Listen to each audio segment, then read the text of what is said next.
Hello, my name is Miguel Morales. My name is Juan Castro, Welcome to Power Your Story Season 5. a podcast from Raygram Training Center High School in Chicago.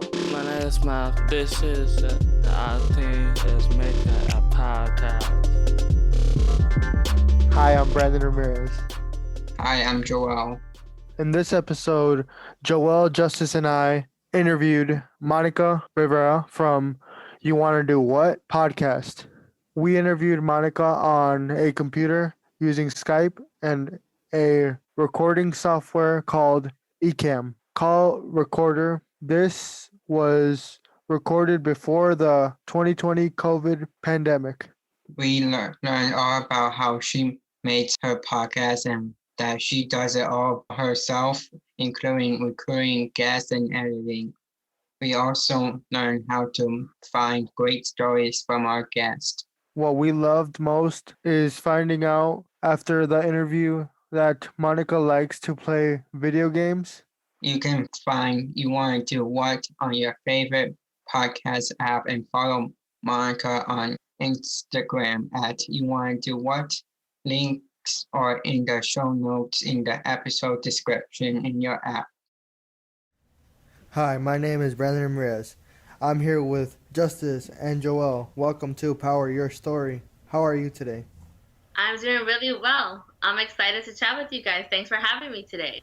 Why don't you introduce yourself and your podcast for our listeners? So my name is Monica Rivera. I am from the Bronx, New York. My podcast is called You Wanna Do What?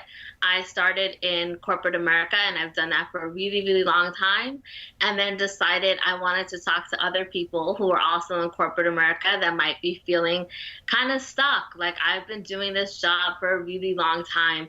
I don't know what I want to do next. And so that's how my podcast came about. That's my show. What was it like growing up in New York? I love growing up in the Bronx. So I grew up in the hood and I loved it there. So my community was like predominantly Latin and Black. And so we had like all the best music, all the best food. My summers were spent playing basketball and we were outside all the time. And I just really loved it. Everybody knew each other. I lived there probably for the first 20 years of my life. So everything about New York I absolutely loved. And it's funny because people say New York City and they think of Manhattan and the Empire State Building and Statue of Liberty and all those things. But growing up in the Bronx, I did not go into Manhattan, I would say maybe 2 times until I was probably like 15 years old. So New York City is big and it's kind of separated in that way. And when you grow up in the BX and you don't have a car, you kind of stay in the area that you're in. And so I just want everyone to know Manhattan versus the Bronx are very different. So that's why I say that I'm from the Bronx. I don't want to give people the wrong idea. What is your favorite spot to eat in New York that you recommend for visitors? Okay, so I have 2 spots. So I have one spot called Frankie and Johnny's, which is an Italian spot. So it's like really good Italian food. Absolutely love it. And then there's another spot called Caribe, which is just your quintessential Latin food.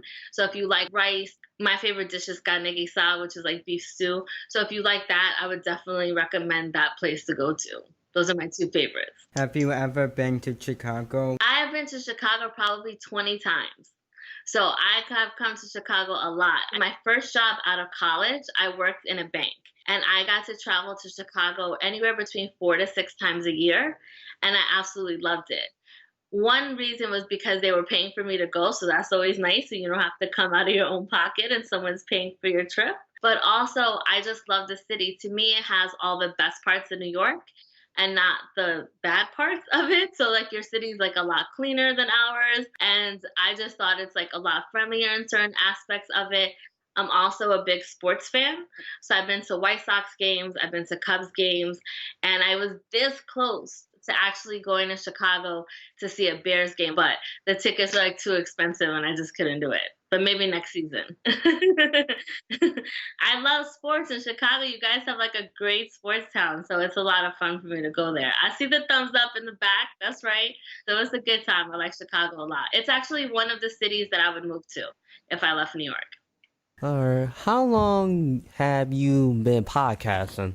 I started podcasting June of 2017. Very good. How did you start? So I actually bought a microphone in October of 2013. So keep in mind, I bought it end of 2013, but I didn't start until June of 2017. So I had that mic just sitting there, and I kept doubting myself. Like, what am I going to talk about? Who's going to want to listen to my show? What am I going to say? Am I going to be any good at it? For all of that time, I was just talking myself out of it. And then finally, I just said, you know what? I'm going to just try it. I'm going to see what it's like. So I signed up for a Spartan race, which is an obstacle course challenge. So it's like, think of those obstacle course races that are in the mud. So I signed up for that race. It's just like a 5-mile race, like up and down this mountain, because I wanted to change it up. And then 3 days later, I said, you know what? I'm also going to start a podcast.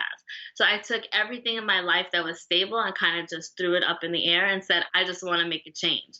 I just said, you know what? I'm going to do it. And it took me a few days, and I published my first episode. And I didn't want to tell anybody about it because I was still shy. But I realized, what's the point of putting this out there if you're not going to have other people know it exists? And then I started to tell people. And, now eventually I'm here talking to you guys. So it all worked out. It is worth the trip. It was. You're right about that. What aspire did you have with podcasting before you start your show? Did you study it in school? So I didn't study it in school. I haven't been in school in a long time. And well, unfortunately, I wish it was closer, but I'm a little old now at this point. But I've been listening to podcasts. I say I'm an OG podcast listener because I've listened for the past 12 years to podcasts. So before they were even like on the phones, I used to go to ESPN. And my favorite podcast that I listened to was a guy named Bill Simmons who used to work for ESPN. And I think it was Thursday or Fridays he would release his show, and I would go onto the website and I would listen to it from there. And I remember just feeling like if he was a friend. It was like very relaxed, just a conversation. And he'd talk about sports, he'd talk about television shows, he'd bring on people he went to school with, and I just really kind of fell in love with that relaxed atmosphere of a podcast. And I've been listening ever since. And then now I listen to probably 24 podcasts, which is a lot, but I love them. Why did you start podcasting? Was there a certain reason or purpose? I think mostly for me, it was like a confidence thing. So I've always been someone who cared about being creative. So when I was younger, I used to write, and I used to write a lot of stories and a lot of essays. Then when I got older, I got into photography. And then there was this long stretch of time that I wasn't really doing anything creatively. And I started to feel like something's wrong about that. So then I do like little things. I would try to paint, and I'm like terrible at painting. Like you would not know the difference between me and my 10-month-old niece. Like it's horrible. Like I'm the worst painter. And so I would paint these things and then I throw them out because I didn't even want them in my house. Like they were that bad. And then I just was like, I listened to these podcasts. Maybe I can say something and kind of connect to people this way. And that was really the motivation, just because I felt like I needed something for myself and maybe I could give something to someone else. Did you always wanted to have a podcast, or was there another dream you had first? Oh, I have a ton of dreams. And so I want to say, like, I think that it's important, especially at the age that you are now. Like, don't ever think you have to have one dream. I think that's total crap. I think you should have as many dreams as you want because all of them are able to be achieved. And so for me, I've always had a lot of dreams. So when I was little, how people ask the question, what do you want to be when you grow up? People would ask me that question and I would always have like 5 different things. I was never just one thing because I felt like, well, why can't I do multiple things? So for me, my dreams have always changed and I've tried to go with my dreams. So as I was telling the story before about wanting to start my podcast and then also signing up for a Spartan race, like those are 2 dreams I had. I didn't say I have to do one or the other. I said, you know what, I'm going to do both. And it required a lot of work. It required a lot of time, but I got both of them done. I got a medal for the Spartan race, and now I have a podcast. So whatever it is that your dream is, definitely don't think you have to pick just one. Do you produce your podcast for fun or to make a living? So it started out for fun, And now it's sort of gone into this making a living standpoint. So I help other people make their podcasts. I go out and speak about it. I listen to other people's shows and give them advice on different tips and tricks for that. So I've started to make money as a result of it, but I went in just for fun. I need to do this for me and not be so like tied to the outcome. So it wasn't like I'm doing this only because I want to make money. It was like, no, I'm doing this because I feel like I have something to say and hopefully it can help other people. And then staying really open to it, it has now led me to making some money from it. Do you produce your podcast by yourself or do you have a team? I wish I had a team. I do not have a team. It is all by myself. So I produce it, I edit it, I research the guests, the questions, all of that, and I market the show myself. So yeah, it is I'm a one-man band when it comes to that. What equipment and software do you use to record and edit your podcast? That's a really good question. So I made some mistakes when I first started. When I say some, I mean I made a lot of mistakes, and I'll just be honest about that because I think it's okay when you're first starting, that's what's going to happen. So the mic that I use now is an ATR 2100. I wear headphones. In the beginning, I didn't wear headphones. I didn't kind of get why I needed them, and then I quickly learned why that was important. And I use Adobe Audition to edit my podcast. Sometimes when we make mistakes while we're recording, we keep going and then we edit later. What do you do if you make a mistake? I'm just like you. I do the same thing. I keep going. What I do is so that I can see it when I edit it later is that I either clap my hands or I snap my fingers into the microphone because that will create a spike in the wave. And then I'll know I need to go back to that place and then edit that piece out.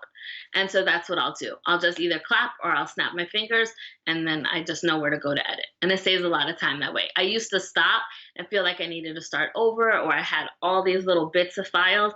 And I was like, no, we're not doing that anymore. We're going to try to make it simple. And to me, that's a simpler way to do it. What was the biggest mistake you've ever made with your podcast? Oh my gosh, the biggest mistake actually came recently. I interviewed this woman and I interviewed everyone, I would say 90% of the people over the phone.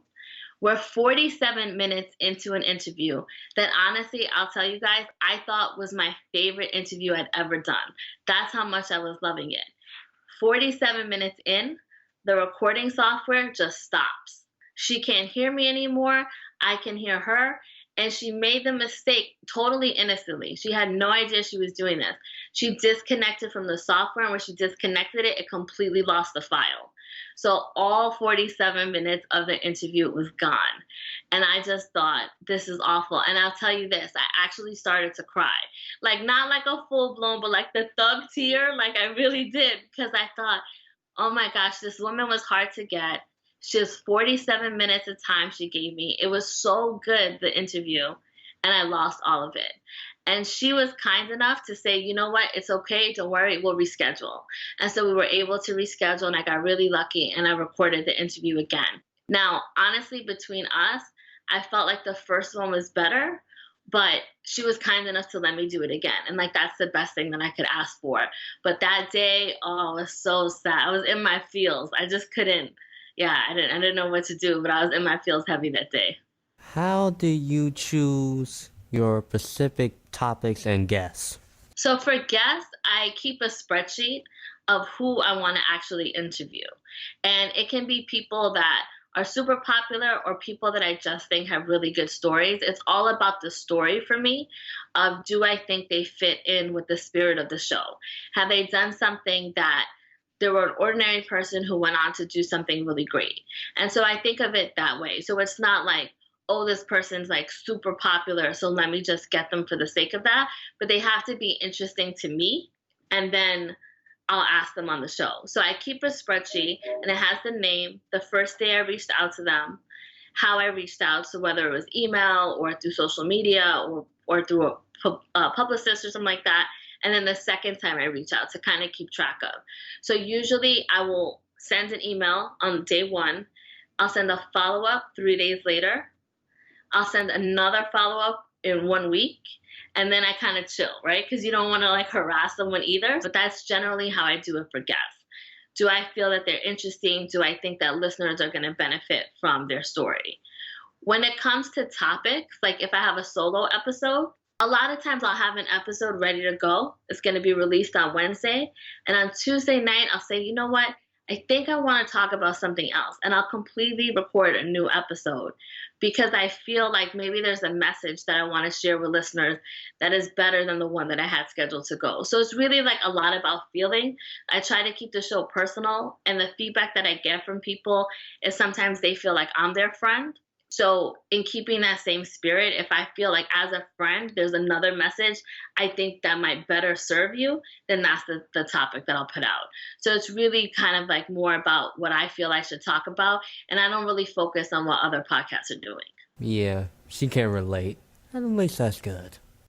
Thank you. I can relate for that very well. Yeah, and the thing is, when it comes to guests, I do want to say this. Like, don't ever think like any guest is like too big for you to reach out to. Because the worst thing that they could tell you is no. And the great thing about there being 7 billion people in the world is that there will always be someone else that you can reach out to and talk to. So like, don't let any no feel personal. You don't know what else that person has going on. They could be busy. Maybe they didn't receive the email or the note. So just keep it moving and don't feel that rejection in any way because it's really not about you. How do you come up with the questions for your interviews? So I do a lot of research. So I will go on things like their LinkedIn. I'll do a Google search. I'll look through like any social media accounts. But when I look through social media accounts, like I really look through their accounts. So I interviewed someone. She describes herself as a stone cold hustler. But it was like in one of like the captions on her Instagram photos from like way back. And so during the interview, I asked her, what are the 3 characteristics that make a stone cold hustler? She starts laughing on the phone because she says, how do you know that? How do you know I even call myself that? And it's because I did this research of going back and kind of reading more about her. So I would say, for me, I like to try to find like the nuggets, which are the stories that other people haven't heard yet. And so to do that, you kind of have to dig into the archives of people and figure out who they are. And then just think about what would you want to know. So the same person the interviewer talks about was cut off at 47 minutes. That woman had gone to Harvard. And so I remember growing up, I always wanted to go to Harvard, but I didn't even think about, I thought about applying, but then I thought, oh, it's so expensive, I'm not going to get in. And I talked myself out of it. She went to Harvard. So I asked her, what was that experience like going there? Do you remember what it first felt like when you showed up on campus? Like all those questions that for me, I thought were going to be a little bit different because it was not just what did you major in Harvard, but tell me what it felt like growing up in Jersey and then now finding yourself in Massachusetts at this like really prestigious school. So like those are the types of things, even if you take where someone went, like their bio, but then think, what would I want to know about this for myself? That will be like a good way to help you ask your questions. What has been your favorite interview so far? There's so many. I like so many for different reasons. I interviewed someone named Cyrus Harper, and he used to work in music in Atlanta and then decided that he didn't want to be involved in the music business anymore. He felt like it was promoting a lifestyle that didn't feel right for him. So he's never drunk, he's never done drugs, and he was sort of in this hip-hop lifestyle feeling like, am I kind of doing something wrong by being here? He sold everything he had and he drove from Atlanta to California to start an entirely new life. And he spent the first, I think, 3 or 6 months homeless. He lived in his car. He got a job at LA Fitness working at a gym so that not only could he make some money, but so he could have some place to shower. But that's how important it was for him to start a different life, that he went all the way across the country to a place he had never been before and slept in his car and created an entirely new life. So to me, that's someone who, yeah, he doesn't have 200,000 Instagram followers, but that story to me is so motivating because that's all of us if we want to make a change in our lives, knowing we have to go through some tough times before we get through the other side. So he was definitely one of my favorites. How has your podcast been growing? Is it what you expected, or has it exceeded your expectations? Oh, it definitely exceeded because I used to think no one's gonna listen, right? Or like maybe like my two best friends. And like I'd look at the download numbers and it would just say 2. And then the next week it'd say 4 and then 6 and be like, okay, well at least they're listening every week. That's nice. So really seeing that has totally exceeded my expectations, specifically when I see the countries that listen. So for a long time, like my top markets would be the US, right? So that makes sense. That's where we live. Then it was Canada and it was England. So you figure, okay, these are all predominantly English speaking. So, okay. In the past 2 months, South Africa has become like my number 2 most listened market. So now it's the United States and then South Africa. Like that's so cool. I don't know anybody in South Africa, but people are listening to the show and either they've written about it or they've talked about it somewhere because now a lot of other people are listening to it. So those are things I would have never imagined when I first started, and I'm recording out of my closet. So, I mean, it's really remarkable. What are you most looking forward to with your show? I think just the people that I continue to talk to, either on my show or when I have conversations like this. Like I would have never thought I'd be talking to your class today about podcasting. But this, honestly, when I said in the beginning that I was really excited about this, like I genuinely mean it, because growing up for me, I don't ever remember having the opportunities to talk to people doing the stuff that like I wanted to do. So these experiences, like if you guys invite me back like every month, I will be here every month to talk to you because that's how excited I am to be here. So those are the ways that it's really surprised me. What do you see for the future? Would you ever want a radio show, TV, YouTube? I can't imagine ever being on TV, but I could see maybe like a radio show. Like the big dream for me is to be able to actually go on the road and interview people and photograph them. So as I mentioned before, I'm big into photography. So if I could do something that was almost like photojournalism, where I was recording the story, but then also taking photos of what I saw so that it really felt like not only could you hear what I'm saying, but then you could go and look at what I'm seeing at the same time to kind of give you that full experience. Like I would love to be able to do that. Who inspired you to do what you do? Honestly, Bill Simmons, who's the guy that I mentioned before that used to work for ESPN. Now he has his own media company. He inspires me because even in his whole career, he didn't grow up going to like journalism school. He was someone who lived in Boston, that loved Boston sports, and he would write about it. He would hustle, and he went to AOL back in the day when AOL was popping and everybody wanted to go on AOL, which you probably don't even remember at this point. But he went to AOL and said, hey, I know everything I need to know about Boston sports. Just let me write something for you. You don't even have to pay me. Let me just write. And they let him write, and he got more people in and more people in until he finally was able to finesse it so that he would get a paying job. So I look at his story of just doing something that he was passionate about, but then hustling and kind of doing that work to get to the next level. And so he inspires me because now I listen to his podcast and now he has an entire network where there's like 20 more shows that he sort of is like the head of, right? And then he's interviewing people, like he's interviewed Kevin Durant 4 times on his podcast.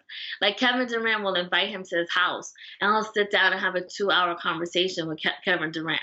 Like, to me, that's like incredible. You love Boston sports. You wrote about it. And now you're going to the Bay and you're interviewing KD in his house. Like, I just see that. And to me, it's all very inspiring. And the thing is about it, he still loves Boston sports. Like, you still listen to him talk about the Celtics. He still talks about the Pats. Like, he hasn't changed. He just is able to have different conversations now with people. And he has more money. He probably changed that way. He got more money now. But in terms of like who he is, it's like you listen to it and the show sounds the same like it did 12 years ago to like it does now. What is your best advice for someone who wants to start a podcast? So everyone says this, right? So I kind of hate that I'm giving you probably the same advice that everyone else says. But I will say just do it. Don't get caught up on what the name of the show is going to be. Don't get caught up on like, I don't have the best equipment yet, or I don't have the best room conditions. Like if you have something to say, then I encourage you to say it. Because again, I go back to the 7 billion people in the world.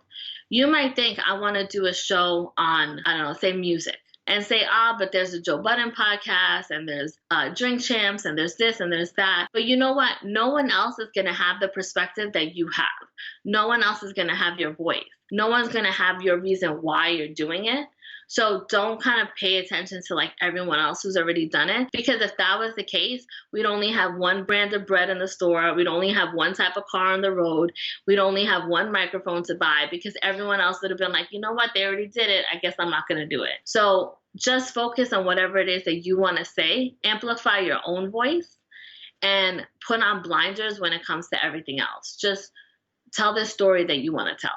Where are the listeners find out more about you and you want to do what? Sure. So you can find me social media. You can find me on the gram and on Facebook at You Wanna Do What. On Twitter, somebody beat me to the handle, so it's You Wanna Do What #1, like the #1 afterwards. So I couldn't get like the actual exactly one. And yeah, and if you want to send me an email, it's monica@youwannadowhat.com. And if you have any questions about podcasting or the show, or the BX or anything else, or sports, you want to talk sports, we could talk about that too. And I definitely encourage you guys to stay connected with me, and I'd love to stay connected with all of you. Do you have any questions you'd like to ask us? Yeah, I have a ton of questions for you guys if you're down for it. So when did you guys know you wanted to get into podcasting, and what podcasts do you listen to? Those are my 2 first questions. Ms. B. Miss Burgess? Yeah, she told me that I would be good for it, and then Miss Parker said I should try it, and I did. Had you already been listening to podcasts? No. Okay. So this was like your first time ever learning anything about it? Yeah. Okay. What about you? Well, that's a trick question. Nah. Let me see. I wanted to start a podcast because I was interested what was the difference between broadcasting and podcasting. It's 2 different things. So I like to see what it was about and the writing experience and the editing you can do with podcasting. I'm very much enjoying this experience for the past 2 years now. I really enjoy it, and Miss Klunder too. I like to see her every time I'm in the podcasting. So I'm really enjoying it. It really inspired me and interviewing you too. Very cool. Very cool. I love that. I was registering to come to Raygram as a student, and it was advertised. So my mom signed me up. Are you happy she did? Yes. Okay, good, good. I like editing. Oh, you do? Okay. Usually that's great because there's always people that need editors. So editors are really important to telling the story. So that's a great thing that you love it. Is there anything else you want to share? I love what you guys are doing. I know like in the beginning I can feel kind of nervous and awkward. So if there are questions that you think about later, send me like an email of questions and I'm happy to respond back if you think of anything else that you wanted to know. So just remember, like, this doesn't have to be a one-time thing. I'm here to help you guys out however you need it. Thank you for everything. You're welcome. I had the best time. Thank you guys. Power Your Story podcast is produced by students at Ray Grant Training Center High School in Chicago. With broadcast support from After School Matters in the Creative Impostor Studios. Our theme music is by Gennaro Jackson, aka DJ Spark. You can find our show on Apple Podcasts, Spotify, Google Podcasts, and on the web at poweryourstorypodcast.com. We are on Facebook, Instagram, and YouTube as Power Your Story Podcast. Follow us, subscribe, leave a review, and share our show with a friend. Thank you for listening. Keep it classy. Turn up all the way.